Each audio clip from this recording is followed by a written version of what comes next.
SSG, or Subaltern Studies Collective, is a group of South Asian scholars interested in the post-colonial and post-imperial societies. The term subaltern studies is sometimes also applied more broadly to others who share many of their views, and they are often considered to be exemplary of post-colonial studies, and as one of the most influential movements in the field. Their anti-essentialist approach is one of history from below, focused more on what happens among the masses at the base levels of society than among the elite.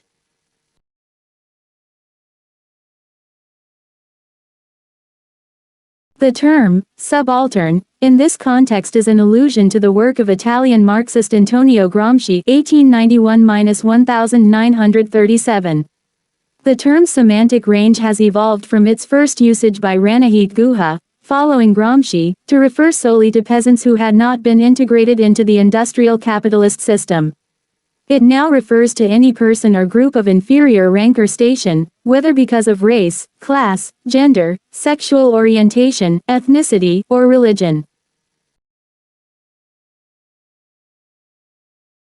The SS Garos in the 1980s, influenced by the scholarship of Eric Stokes and Ranajit Guha, to attempt to formulate a new narrative of the history of India and South Asia. The group started at the University of Sussex and then continued and traveled, mainly through Guha's students. This narrative strategy, most clearly inspired by the writings of Gramsci, was explicated in the writings of their mentor, Ranajit Guha, most clearly in his manifesto, in Subaltern Studies I, and also in his classic monograph The Elementary Aspects of Peasant Insurgency.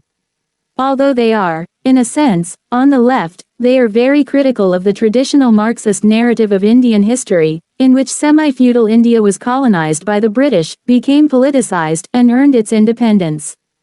In particular, they are critical of the focus of this narrative on the political consciousness of elites, who in turn inspire the masses to resistance and rebellion against the British. Instead, they focus on non-elites, subalterns, as agents of political and social change. They have had a particular interest in the discourses and rhetoric of emerging political and social movements, as against only highly visible actions like demonstrations and uprisings. One of the group's early contributors, Sumit Sarkar, later began to critique it.